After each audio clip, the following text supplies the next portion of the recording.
Hello subscriber, welcome back to another video. In this video we will watch one of the most influenced women in the world. It was Oprah Winfrey.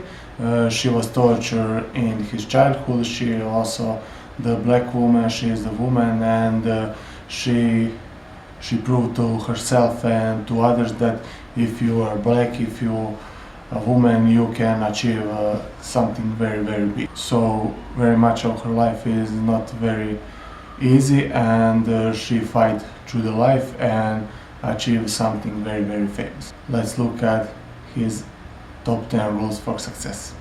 Enjoy. The way through the challenge is to get still and ask yourself, what is the next right move? Not think about, oh, I got all of this stuff. What is the next right move? And then from that space, make the next right move and the next right move. And not to be overwhelmed by it, because you know your life is bigger than that one moment. You know you're not defined by what somebody says is a failure for you, because failure is just there to point you in a different direction. Nothing about my life is lucky. Nothing. A lot of grace, a lot of blessings, a lot of divine order, but I don't believe in luck. For me, luck is preparation meeting the moment of opportunity.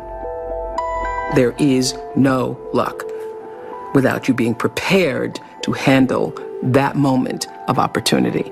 And so what I would say for myself is that because of my hand and a force greater than my own, I have been prepared in ways that I didn't even know I was being prepared for.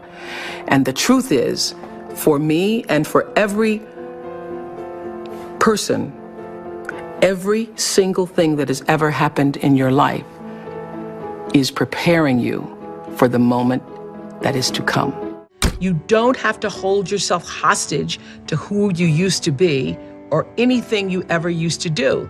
Because who has lived and hasn't made mistakes? When I think about my 20s and what a foolish girl I was, and how I would give over my power to men who really didn't mean me well, but now I hold no grudges against them either, because I realized I'm the one who gave over the power because I didn't know any better. And now that I know better, I know I don't have to do that again. It's one of the most powerful lessons any of us can ever know. I say to my girls all of the time that your real work is to figure out where your power base is and to work on the alignment of your personality, your gifts that you have to give, with the real reason why you're here. That's the number one thing you have to do, is to work on yourself and to fill yourself up and keep your cup full. Keep yourself full. Now, I used to be afraid of that. I used to be afraid, particularly from people who say, oh, she's so full of herself. She's so full of herself. And now I embrace it. I consider it a compliment that I am full of myself. Because you only when you're full, I'm overflowing, my cup runneth over. I have so much to offer and so much to give. And I am not afraid of honoring myself. You know, it's miraculous when you think about it. And I would say to my team, well, it doesn't matter, because every season somebody else was coming out. One talk show, two talk shows, three talk shows. There have been over 100 talk shows since we started. But every time I would feel like, all right, got to step up our game, The way you step up your game is not to worry about the other guy in any situation, because you can't control the other guy. You cannot control the other guy. You only have control over yourself. So it's like running a race. The energy that it takes to look back and see where the other guys are takes energy away from you. And if they're too close, it scares you. So that's what I would say to my team all the time. Don't waste your time in the race looking back to see where the other guy is or what the other guy is doing. It's not about the other guy. It's about what can you do. You just need to run that race as hard as you can. You need to give it everything you've got all the time for yourself. My grandmother was a maid. That's all she ever knew. The only real expectation she held for me was that I would one day become a maid and, in her words, have some good white folks, meaning people who would not speak negatively about me, who would allow me to take food home, who would be good to me, would treat me with some level of dignity and respect. That was my grandmother's dream for me. But I had another dream for myself, another, more than a dream. I had a belief for myself. And I remember watching her hang out clothes on a line one day and say to me, "You have to watch me, Oprah Gail, because one day you'll have to do this for yourself." And knowing inside myself that that was not going to be my life. Don't know how I knew it, other than that thing that we all have, intuition or an instinct that said, no, this will not be my life. But because I sensed that and was connected to that, and I remember it was a very still moment. It was quiet, and I was still, and I was watching her. I could see her right now with the clothespins in her mouth and putting them on the line and seeing the breath, because it was cold, the moisture coming from her lips. And I knew that that would not be my life. I knew that I will not be hanging clothes on a line in a backyard in Mississippi. So I was either 4 or 5 years old. And that belief that that would not be my life is what I held on to for the longest of times. I just, no matter what, believed that there was something bigger, greater, more for me.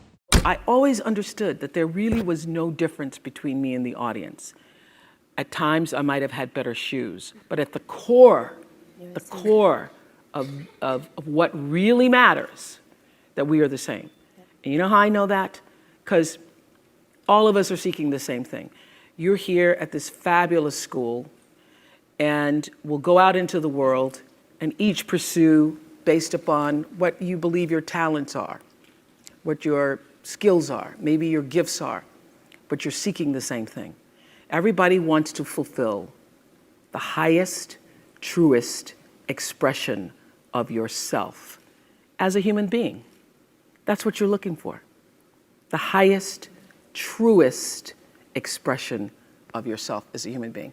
And because I understand that if you're working in a bakery and that's where you want to be, and that may be what you've always wanted to do, is to bake pies for people or bake cakes for people or to offer your gift, then that's for you. And there's no difference between you and me, except that's your platform. That's your show every day.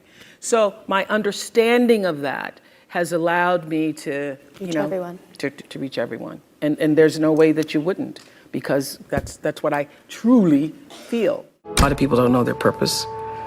And if you don't know your purpose, your immediate goal is to figure that out, because otherwise you're just wandering around here. So the moment you can figure out what it is you're supposed to be doing, the sooner you are able to get about the business of doing that. My life is fueled by my being, and the being fuels the doing. So I come from a centered place. I come from a focused place. I come from compassion. It's just my nature. I come from a willingness to understand and to be understood. Right. And I come from wanting to connect. I mean, the secret of that show for 25 years is that people could see themselves in me. All over the world, they could see themselves in me.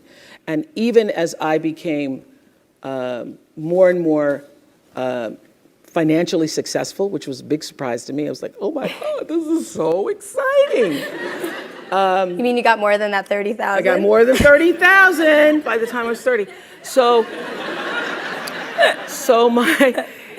But what I realized is, through the whole process, because I'm grounded in my own self, that although I could have more shoes, my feet stayed on the ground, although I was wearing better shoes. These are kind of cute today, too.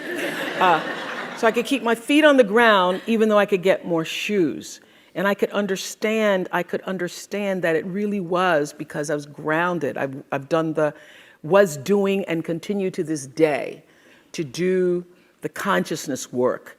I work at staying awake. Dear, beautiful, brown-skinned girl, And I use the word beautiful because I know that's never a word you would call yourself. I look into your eyes and I see the light and hope of myself. In this photo, you're just about to turn 20, posing outside the television station where you were recently hired as a reporter. You look calm. You look happy. But I know how scared you are. If I could say anything to you, it would be, relax. It's gonna be okay, girl. Hello subscriber, welcome back. So that was top 10 rules for success of Oprah Winfrey. Let me know in the comment below what is your opinion about these topics and if you find value in this video, and also give me one big smash on the like button and also subscribe to this channel. So I hope you enjoying this video. I'm thanking you for watching, and as always, I have a good rest of the day. Enjoy.